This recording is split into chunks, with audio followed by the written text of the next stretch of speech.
Você acha que alguns tumores do cérebro, como por exemplo o glioblastoma multiforme, que é um dos tumores mais malignos que existem no corpo humano, também é um exemplo de design inteligente? Será que essa pergunta foi realmente fantástica e destruiu o design inteligente, ou os comentários são apenas um efeito torcida que desconsidera completamente a lógica, apenas para vibrar pelo time?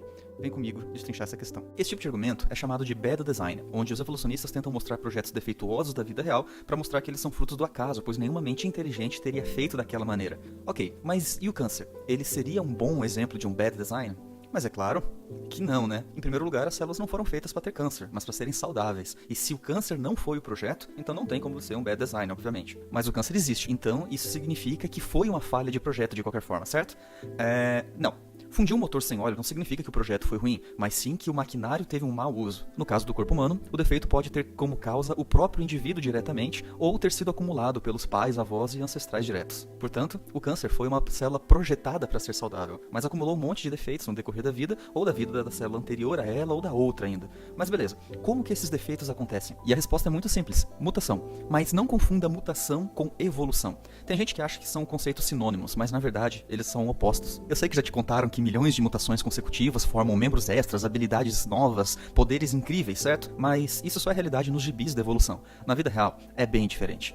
O DNA, ele tem mais informação acumulada do que a maior parte das bibliotecas do país. Ele é composto por letrinhas, que são as bases nitrogenadas. Se imprimíssemos todas essas 6,4 bilhões de letrinhas do DNA em folhas A5, que são muito comuns em livros, teríamos cerca de 30 a 35 mil livros impressos, uma pilha de mais de 350 metros de altura de papel empilhado, fazendo o maior prédio de São Paulo passar vergonha e quase rivalizando com o próprio Empire State Building em Nova York. O mais impressionante é que não seriam apenas informações comuns, ele seria escrito inteiramente com frases de duplo sentido, que precisam ter ambos os significados preservados e verdadeiros para o bom funcionamento de uma célula. Um sentido para codificar proteínas e um sentido para expressar os genes. E ambas as informações na mesma frase. Isso é tão complexo que mente humana nenhuma teria capacidade para escrever sequer um folheto apenas com palavras de duplo sentido, onde os dois sentidos devem ser verdadeiros no texto inteiro em contextos diferentes. E tudo isso acumulado no núcleo de qualquer uma das células do seu corpo. Essas células ainda conseguem transcrever toda essa informação em apenas uma hora, digitando 1,8 milhões de teclas por segundo. E tudo isso enquanto orquestra um intricado balé metabólico, processando RNA, regulando genes e respondendo aos sinais do ambiente. Só para você ter ideia, o computador da sua casa, que foi criado com muita tecnologia, desenvolvimento e inteligência, levaria mais de 6 minutos só para ler o trabalho de transcrição que uma célula faz em 1 segundo, ignorando todos os outros processos e ainda sem levar em consideração a expressão gênica. Mas a célula surgiu por acaso, eles dizem. Tá, mas e onde que entra a mutação nessa história? Mutação nada mais é do que um erro de digitação da célula nesse processo de digitar 1,8 milhões de letras por segundo. Às vezes esse erro pode ser uma simples troca de letra, às vezes pula uma palavra ou uma frase, ou às vezes digita essa palavra ou frase 2 ou mais vezes. Tomando como exemplo a Bíblia da Evolução, A Origem das Espécies de Charles Darwin, aonde um erro de digitação faria esse livro ficar melhor e mais completo do que os evolucionistas já pensam que ele é? Se você pensou em lugar nenhum, parabéns, você tem um cérebro. Erros de digitação não produzem informação. Ah, mas e se for duplicação? E se duplicar um capítulo inteiro do livro? Ainda assim, a informação gerada foi 0. 2, 10 ou 1000 livros de Charles Darwin têm exatamente o mesmo conteúdo que um só livro. Xerox não cria conteúdo, apenas copia e repete o que já existe. Esses erros de digitação, essas pequenas mutações, elas podem alterar pouco ou muito o comportamento de uma célula. O câncer nada mais é do que uma célula normal, que acumulou um monte desses erros de digitação, que a tornou uma célula disfuncional, defeituosa. Ela obviamente não foi projetada para ser assim. Mas o câncer seria um problema maior para o design inteligente ou para a evolução? Um blog ligado ao Unicamp insinua que o câncer é irredutivelmente complexo, já que precisa ter 10 características, e conclui que uma vez que ele é formado por mero acaso, a vida pode ser irredutivelmente complexa e ainda assim ser formada por mero acaso. Será mesmo?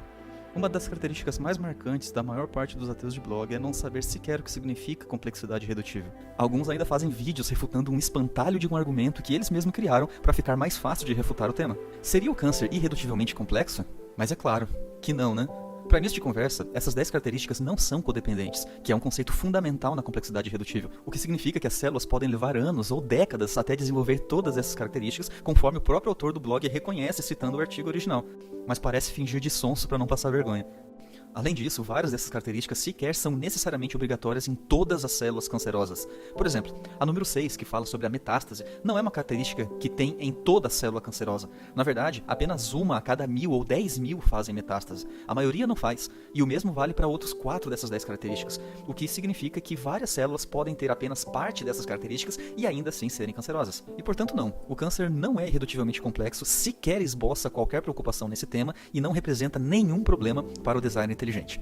Mas, e para a evolução? Aí a história muda. Erros de cópia de transcrição do DNA, eles são extremamente comuns. Por isso que existem mecanismos de reparo nas células que impedem que esses erros passem. Mas ainda assim, em média 3 a 5 pequenos erros de transcrição acabam passando nas células humanas a cada transcrição delas. Sem um mecanismo de reparo, esses erros subiriam para casa de milhões por transcrição. O próprio autor do blog está ciente que o câncer só não é mais comum por causa dos mecanismos de reparo. Agora imagine o último ancestral comum universal, carinhosamente chamado de Luca. Será que ele possuía tais mecanismos de reparo? E é bem seguro afirmar que não. O primeiro antivírus de computador só foi surgir em 1983, após a necessidade de combater os vírus que já existiam desde 1971. Não existe necessidade de um mecanismo de reparo sem ter o que ser reparado. Se o Luca tivesse um mecanismo de reparo já de início, ele obrigatoriamente teria que ter antevidência, uma característica que, adivinha só um designer inteligente poderia ter gerado. E então não, o Luca certamente não tinha nenhum mecanismo de reparo quando ele surgiu. Só que aí tem um problema. Erros acontecem frequentemente nas células, eles são vistos e estudados com muita frequência.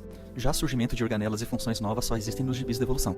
E quando algumas populações conseguem vantagens adaptativas no genoma, isso se dá por perda ou recombinação gênica, nunca por criação de informação do nada que já não pré-existisse na configuração do DNA. E sim, eu estou ciente que essa afirmação vai trazer um monte de evolucionista raivoso mostrando recombinações gênicas como se fossem produção de informação nova. O que significa que sem um mecanismo de transcrição, a vida não poderia ter surgido, mas sem um mecanismo de reparo já desde o início, o Luca não teria visto aquele primeiro pôr do sol da vida. Se ambos não estivessem lá juntos desde o início, a vida não seria ridiculamente improvável como os evolucionistas querem que você acredite, mas completamente impossível. E essas são apenas 2 das mais de 40 funções básicas que uma célula não pode não ter desde o início, mesmo que seja uma mitológica protocélula dos contos de fadas evolutivos. Isso é complexidade irredutível. Portanto, o fato de existir potencialidade de câncer mesmo com um mecanismo de reparo, ao passo que não representa absolutamente nenhum problema para o design inteligente, é uma clara objeção à mítica evolução. Mas para o público leigo, consumidor de blogs ateístas, é claro que tudo está sempre certo, como diz um suposto biólogo por aí que nunca leu um artigo sobre a origem da vida. Impossível. Não, pô. O número tá aí. O número tá aí. Isso acontece. Por isso não pense, não questione, não pesquise, apenas aceite que a evolução é um fato.